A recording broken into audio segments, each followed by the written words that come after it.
जब नोटबंदी की गई तब प्रधानमंत्री ने लाल किले से कहा, बेहतरीन झूठ बोलते हैं लेकिन सामने से देखिएगा ना, आपका दिल कहेगा कि कुछ भी हो, इस बंदे को तो झूठ बोलने के लिए ऑस्कर मिलना चाहिए।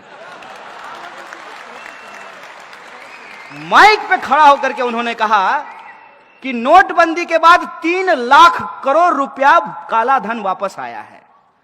तो 3 लाख करोड़ अगर काला धन वापस आया है, लॉजिक लगाइएगा, हम मोदी जी का विरोध नहीं कर रहे हैं, अपना तर्क इस्तेमाल कीजिएगा। तो मेट्रो बनाने के लिए 1 लाख करोड़ जापान से कर्जा लेने की जरूरत है? सोचिए ना सर, सोचिए, समझ में आ जाएगा। अरे कोई जन्मजात मोदी विरोधी थोड़ी हम पैदा हुए थे, उनका विरोध करने में मजा थोड़ी आता है। It's bad job, it's not a good job. क्यों करना पड़ रहा है? इसलिए करना पड़ रहा है कि बाप दादे ने जो पेड़ लगाए थे उसका मजा हमने लिया। इस देश में यदि बाबा साहब भीमराव अंबेडकर का संविधान नहीं होता तो इस देश में पब्लिक एजुकेशन पे पैसा खर्च नहीं होता, और पब्लिक एजुकेशन के भीतर एक ही बेंच पे ब्राह्मण और दलित का बच्चा एक साथ बैठ करके पढ़ाई नहीं कर रहा होता। यह है संविधान की ताकत।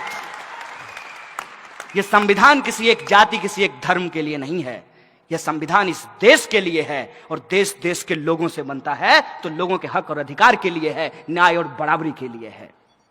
ये जो संविधान की ताकत है, उससे जो हमने पढ़ाई की है, ये हमारी जिम्मेवारी है कि हम इसकी रक्षा करें।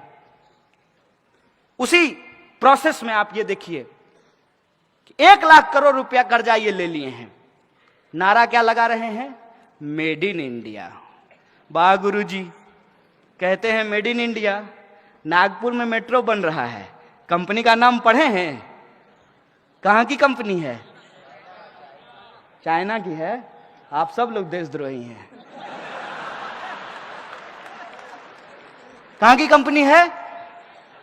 अभी आप सब लोग भी चाइना बोल रहे हैं। आप जी न्यूज क्यों नहीं देखते हैं? आप लोग जी न्यूज देखा कीजिए। यह है मेक इन इंडिया।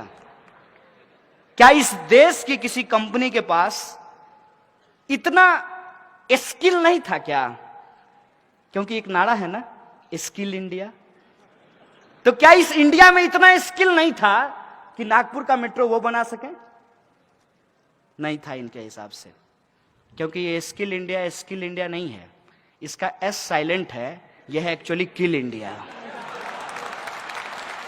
और नोटबंदी से इस देश के छोटे छोटे जो उद्योग धंधा करने वाले लोग थे, जो छोटे छोटे व्यापारी थे, उनके उद्योग धंधों को तबाह कर दिया गया, और पैसा आपसे लेकर के पूंजीपतियों को दे दिया गया। और जब आरबीआई ने कहा कि इससे ज्यादा नहीं कर सकते भाई, सितार के तार को इतना ही खींचिए जितना में सुर भी निकले, ऐसा ना हो कि टूट जाए। उर्जित पटेल कहा ओके बाय बाय। यह है इस देश के इंस्टीट्यूशन की हालत। एक एक इंस्टीट्यूट को आप उठा करके देख लीजिए। आप चुनाव आयोग को देख लीजिए, आप सीबीआई को देख लीजिए, आप आरबीआई को देख लीजिए, और आप पब्लिक सेक्टर यूनिट जो है उसकी स्थिति देख लीजिए। हर पब्लिक सेक्टर यूनिट को कहा गया कि आपको शौचालय बनवाने हैं, लेकिन शौचालय बनाएगा कौन? आरएसएस के 600 संगठन हैं, 600, और किसी को ठेका नहीं देना है। किसको देना है? यदा सदा वत्सल्य, सुबह सुबह जो जाकर के करेंगे उसको ही ठेका देना है। और वो क्या किया? वो सुबह में बाथरूम बनाया, शाम में लेकर के घर गया।